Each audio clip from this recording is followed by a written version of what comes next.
Hello guys, ആശുകുളാകറാണ് നിങ്ങൾക്ക് മുന്നിൽ പുതിയ ഒരു വീഡിയോ ആയിട്ടാണ് ഞാൻ വന്നിട്ടുള്ളത്. ഞാൻ ഇന്ന് പറയാൻ പോകുന്നത് മലപ്പുറം ജില്ലയിൽ സ്ഥിതി ചെയ്യുന്ന കാളിക്കാവ് അടക്കക്കുണ്ട് ഹിമ വൃദ്ധസദനം അവിടുത്തെ കാഴ്ചകളൊന്ന് കണ്ടുനോക്കിയാണ്. ചെറിയൊരു പ്രോഗ്രാമുണ്ട് ഇവിടെ.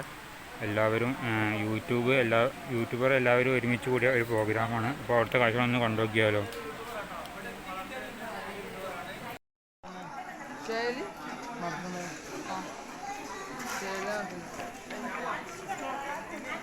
അപ്പോൾ ഇവിടെയാണ് കേട്ടോ പ്രോഗ്രാം നടക്കുന്നത്.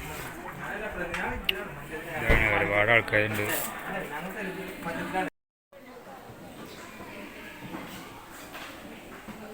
സോഷ്യൽ മീഡിയയിൽ നിറഞ്ഞു നിൽക്കുന്ന കുറേ മുഖങ്ങളെ നേരിട്ട് കാണാനായതിലെ സന്തോഷത്തിലാണ് ഈ വിവാഹം.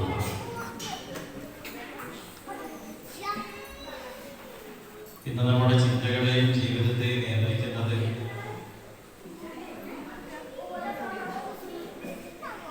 ഒരു പരിധിവരെ സ്ക്രീനുകളാണ്. അതിൽ നൽകുന്ന സന്ദേശങ്ങൾക്ക് മറ്റെന്തിനേക്കാളേറെ ഒരു പ്രാധാന്യവും സ്വാധീനമുള്ള ഒരു കാലമാണ്. അതുകൊണ്ട് തന്നെ ഹിമ എന്ന ഈ കാരുണ്യ തണലിൽ നിങ്ങൾ എത്തിച്ചേരുമ്പോൾ നിങ്ങളുടെയൊക്കെ ക്യാമറ കണ്ണുകളും നിങ്ങളുടെയൊക്കെ സന്ദേശങ്ങളും അനേകായിരങ്ങളിലേക്ക് കാരുണ്യത്തിന്റെ സ്നേഹത്തിന്റെ സന്ദേശം പരത്തും എന്ന് തന്നെയാണ് എൻ്റെ വിശ്വാസം. ഈ പ്രോഗ്രാം അവരൊക്കെ ചെറിയ കുട്ടികളുണ്ട്. പക്ഷെ നമ്മളെ സന്തോഷം ഒരു അമ്മനി കൊണ്ടിട്ടാണ്. അതായത് ഇത് കാണണം, ഇതൊരു മാതൃകയാണ്. അപ്പോൾ ഇങ്ങനത്തെ ഇപ്പൊ ഈ ഒരു സ്ഥാപനത്തിന്റെ ഒരു മഹിമ എന്ന് പറഞ്ഞാല് ഇപ്പൊ ഉസ്താദ് പറഞ്ഞ പോലെ എന്താ വഴിയിൽ ഉപേക്ഷിക്കപ്പെട്ടവര് അങ്ങനെയുള്ള സംഭവമാണ്. അല്ലാതെ ഒരു വൃദ്ധസദനം പോലെ മക്കൾക്ക് ഉമ്മാരിമാരെ ഒഴിവാക്കി വരാനുള്ള സംഗതിയില്ല. അപ്പോൾ നമ്മളും ഇതേപോലെ നമ്മളെങ്ങോട്ട് പോകണമെങ്കിൽ നമ്മുടെ ഉമ്മാരും ഞാൻ കൊണ്ടുവന്നിട്ടില്ല, ഒന്നാമത് ഞാൻ വിളിച്ചപ്പോൾ പോരില്ല. അപ്പൊ അങ്ങനെയല്ലോ, അങ്ങനെ ഉദ്ദേശിച്ച് പറഞ്ഞല്ല. പക്ഷെ ഈ സന്തോഷത്തിലും മാതൃക നമ്മളെല്ലാവരും പിന്തുടരുക. ഇങ്ങനത്തെ ഒരു സാഹചര്യത്തിലും ഇങ്ങനത്തെ ഒരു സ്ഥാപനത്തിലും നമുക്ക് നമ്മളെ വേണ്ടപ്പെട്ടവർക്കും കഴിയാനുള്ള അവസ്ഥ വരാതിരിക്കട്ടെ എന്നുള്ളൊരു കാര്യം നമ്മളെല്ലാവരും ദുആ ചെയ്യും. അതായത് നമ്മൾ ഇങ്ങനത്തെ സംഭവത്തെ എങ്ങനെ സപ്പോർട്ട് ചെയ്യുന്നവരും ഇങ്ങനത്തെ സ്ഥാപനത്തിൽ കുറെ ആളുകൾ കൂടി അല്ലെങ്കിൽ കുറെ ആളുകൾ ഈ സ്ഥാപനത്തെ ആശ്രയിച്ച് കഴിയേണ്ട അവസ്ഥ ഇല്ലാതിരിക്കട്ടെ എന്നാണ് നമ്മളെല്ലാവരും പ്രാർത്ഥിക്കുന്നത്. അപ്പൊ ഈ ഒരു അവസരത്തിൽ നമുക്ക് നമ്മുടെ പ്രശസ്ത ഗായകൻ നമ്മുടെ കൂടുതൽ അപ്പൊ നമുക്കൊരു അതിൻ്റെ ഒരു 4 ഈരടികളിലൂടെ നമുക്ക് പരിപാടി കളറാക്കാം. അപ്പൊ ഞാൻ വേദിയിലേക്ക് ചോദിച്ചു നമുക്ക് മനസ്സിലാവുന്ന രീതിയിലൊക്കെ ഒരുപാട് കാര്യങ്ങൾ പറഞ്ഞു നമുക്ക് ഒരു പ്രസംഗത്തിന് ഞാൻ മുതിരുന്നില്ല. പിന്നെ ഞാൻ പാടിയ നമ്മുടെ ഉപ്പാനെയും ഉമ്മാനെയും കുറിച്ചിട്ടുള്ള ഒരു പാട്ട് എല്ലാവരും കേട്ടിട്ടുണ്ടാവും വിചാരിക്കുന്നു. എന്തായാലും 4 പേര് പാടാൻ ശ്രമിക്കാം.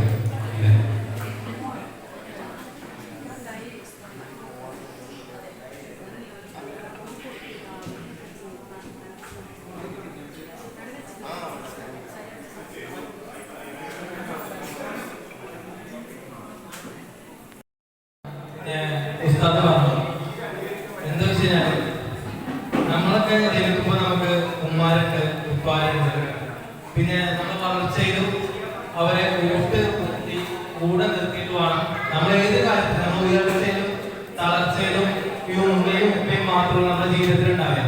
എന്തിനു വേണ്ടി ഭാര്യമാരായിക്കോട്ടെ മക്കളായിക്കോട്ടെ ആരാണെങ്കിലും നമുക്ക് വിശ്വസിക്കാൻ ബുദ്ധിമുട്ടാണ്. നമ്മുടെ ആരാണ് നമ്മൾ നോക്കി നമുക്ക് പ്രതീക്ഷിക്കാൻ കഴിയില്ല. കാരണം എന്റെ അനുഭവം വെച്ച് ഞാൻ പറയുന്നത് എന്റെ ചെറുപ്പം മുതലേ എന്റെ ഉമ്മ എന്നെ ഇടങ്ങാറായി ബുദ്ധിമുട്ടി വളർത്തിയില്ല ഞാൻ വരുന്നത്. കാരണം ചെറുപ്പത്തിൽ എന്റെ ഉപ്പ വേറെ പോയി ഇത് ഞാൻ പലപ്പോഴും ആഗ്രഹിക്കുന്ന കാര്യങ്ങൾ വെച്ച് ഞാൻ വരുന്ന തലമുറകൾക്ക് അല്ലെങ്കിൽ കുട്ടികൾക്കൊരു എന്തെങ്കിലും ഒരു അഡ്വൈസ് എന്നുള്ള രൂപത്തിൽ സംസാരിക്കുകയാണ്. വേറെ ഒന്നല്ല, ചെറുപ്പത്തിന് മുമ്പിൽ ഉപേക്ഷിച്ച് പോയി എന്റെ അമ്മ കല്ലും പണിക്കും സിമന്റ് പണിക്കൊക്കെ പോയിട്ട് ഞങ്ങൾ വളർത്തിയത്. എന്റെ പെങ്ങളെ എന്നെയും വളർത്തിയത് അങ്ങനെയാണ്. അപ്പോ നമ്മൾ പഠിപ്പിച്ചത് എന്താ വെച്ചാൽ ഒരാളെയും വഞ്ചിക്കരുത്, എല്ലാവരും സ്നേഹിക്കണം എന്നുള്ള രീതിയിലാണ് ഉമ്മ നമ്മളെ പഠിപ്പിച്ചത്. അപ്പൊ നമുക്ക് ഇവിടെ വന്ന് ഇവരൊക്കെ കാണുമ്പോൾ നമ്മൾ സ്വന്തം ഉമ്മാനെ ഉപ്പാനെ ഓർക്കുക.